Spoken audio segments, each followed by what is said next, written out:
Cordial saludo, tutora y compañeras del curso de microbiología, nuestro grupo colaborativo número 23. Mi nombre es Melba Patricia Vázquez y pertenezco al CEAD de Bucaramanga. En estos momentos les voy a hacer una breve narración de la unidad 2, es decir, de la actividad de la unidad 2 que se titula Microorganismos de importancia clínica. Vamos a hablar un poco acerca de la Escherichia coli. Entre sus características morfológicas encontramos que los representantes de esta especie son bacilos gram negativos, oxidasa negativos, con un tamaño promedio entre 1 a 1.5 micras de ancho y entre 2 y 6 micras de largo. Recordemos que una micra es una millonésima parte de un metro, quiere decir que estos bacilos son extremadamente pequeños. Morfológicamente son bacilos rectos, generalmente flagelados, periticos y por tanto móviles. Son fácilmente cultivables en medios nutritivos sencillos, catabolizan glucosa, lactosa y otros azúcares. Desde el punto de vista taxonómico, su clasificación es la siguiente. Pertenecen al filum Proteobacteria, a la clase Gamma Proteobacteria, al orden Enterobacteriales, a la familia Enterobacteriaceae, al género Escherichia y a la especie Escherichia coli.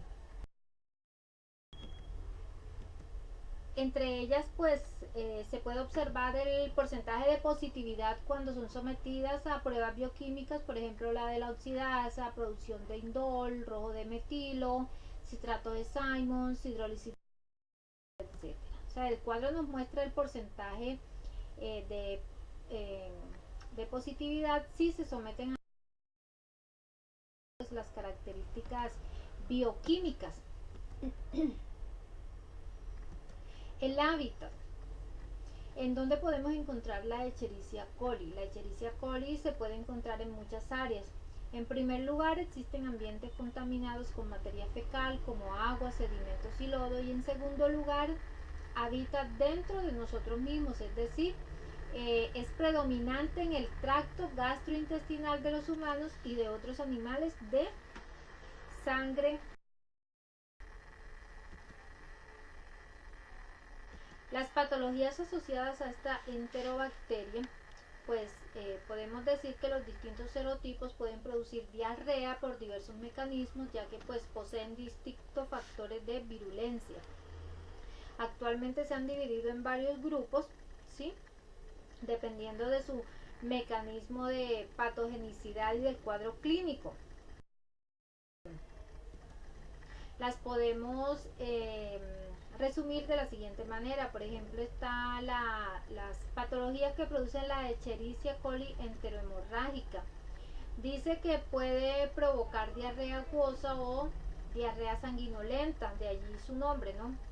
Enterohemorrágica. Frecuentemente el paciente presenta dolor abdominal, pero en general sin fiebre. Es el agente causal del síndrome urémico, hemolítico o púrpura trombocitopénica trombótica. La capacidad toxigénica de las cepas es necesaria para que el paciente desarrolle colitis hemorrágica y diarrea con. El periodo de incubación es de 1 a 8 días. Inicialmente produce diarrea sin sangre, con o sin vómito, dolor abdominal, fiebre y después de 1 a 2 días la diarrea se torna sanguinolenta y se intensifica el dolor abdominal con una duración de 4 a 10 días, con heces abundantemente sanguinolentas.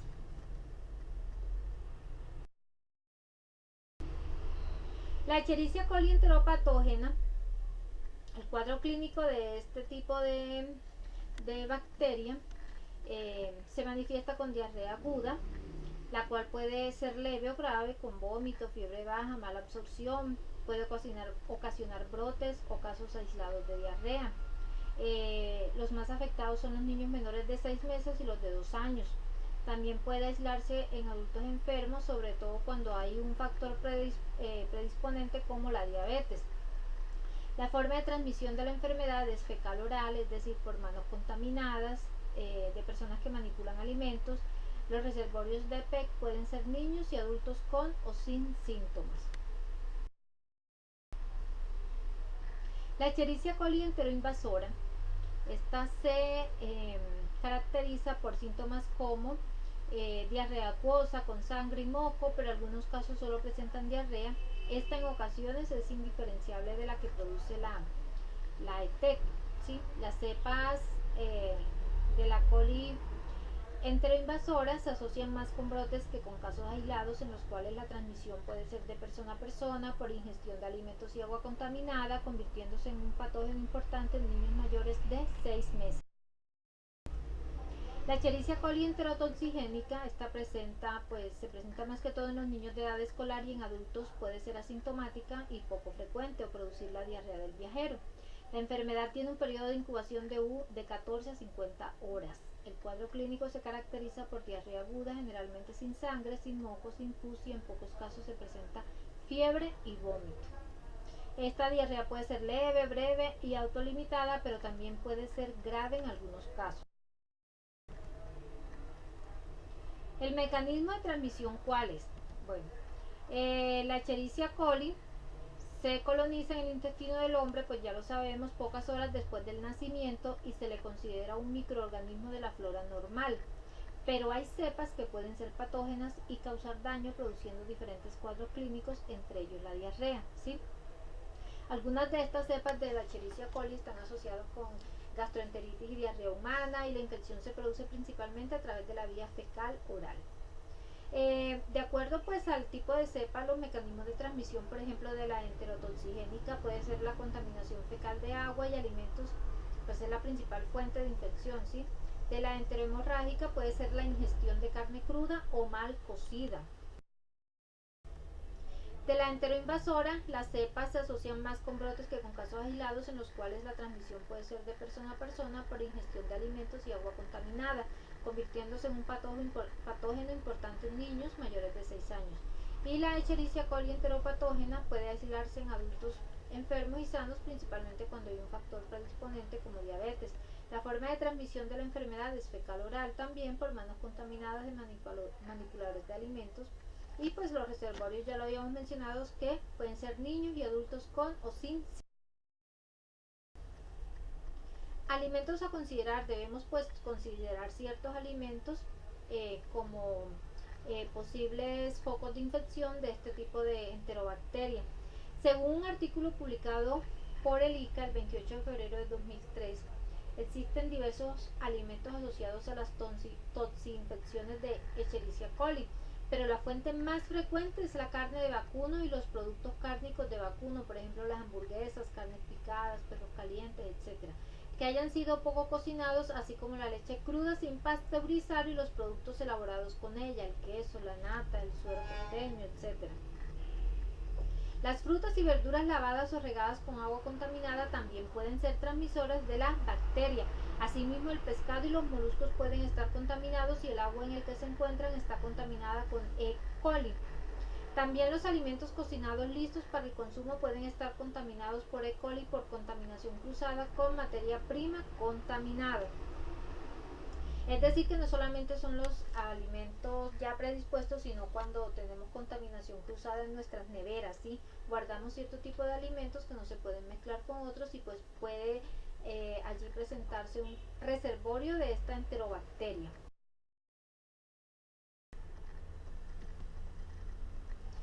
Ahora hablemos acerca de la estrongiloides. El agente causal de estrongiloides, ¿sí? Este es un geohelminto que se localiza en el intestino delgado en el ser humano. El huésped principal, o sea, nosotros somos el huésped principal de este geohelminto. Existen alrededor de 50 especies de estrongiloides, las cuales infectan un amplio rango de huéspedes. Además, perros, gatos y otros mamíferos pueden actuar como reservorios de estrongiloides. La infección puede cursar asintomática, es decir, puede que no sintamos absolutamente nada. Pero existe una gran mortalidad en personas inmunocomprometidas, en sujetos desnutridos y pacientes con otras enfermedades que pueden desarrollar hiperinfecciones. El parásito tiene el potencial de producir autoinfección interna, externa y multiplicarse en los seres humanos. Es decir, que pues no es tan inofensivo ya que digamos.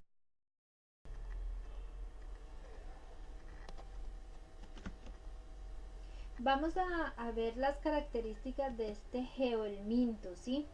Decimos que el Strongyloides es un parásito endémico de regiones tropicales y subtropicales, siendo pues de baja prevalencia en climas templados. Morfológicamente se puede distinguir la forma parásita, es decir, la hembra se puede distinguir de las formas de vida libre hembra y macho, la larva rhabditiforme y la larva filariforme y los huevos, ¿sí? O sea, cada uno de ellos tiene su estructura, su forma pues que las distingue la una de la otra. Este parásito tiene cuerpo filiforme, esófago recto y extremo posterior aguzado. La hembra parásita mide 2 milímetros de longitud, las larvas filariformes, es decir, la forma infectiva, mide alrededor de 600 micras de longitud, tienen esófago recto y extremo posterior ligeramente bifurcado, en tanto que las larvas rhabditoides, que son las formas diagnósticas del parásito, tienen menor tamaño y bulbo esofágico predominante. Aquí podemos ver cada una de las formas, ¿sí? Aquí aparece la larva filariforme, que es la forma infectiva del parásito, y aquí podemos ver la larva rhabditiforme, que es pues la forma diagnóstica de este parásito. Podemos observar que cada una de sus formas es totalmente distinguible.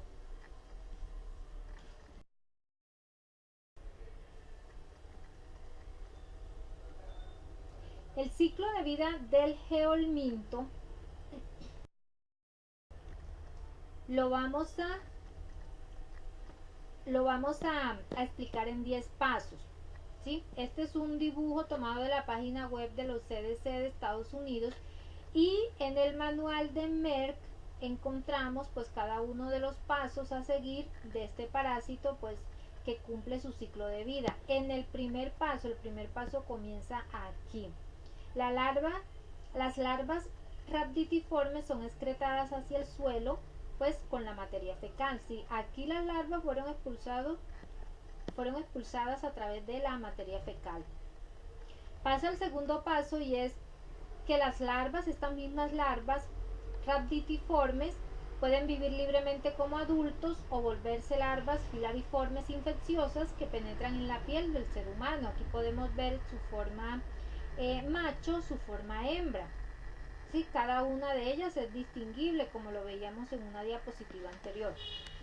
En el tercer paso del ciclo de vida, pues estas formas adultas se aparean y las hembras ponen huevos. Aquí podemos ver pues la división celular, los huevos. El cuarto paso consiste en que los huevos se incuban. En los huevos se incuban larvas rhabditiformes, ¿sí? Todavía no tienen esa forma infecciosa. Ellos incuban larvas rhabditiformes. Estas larvas pueden desarrollarse como adultos libres o como larvas filariformes infecciosas, ¿sí? Cualquiera de los dos puede desarrollarse pues a través de ellas, ya sea adultos libres o larvas filariformes infecciosas, que luego estas larvas filariformes penetran la piel del ser humano.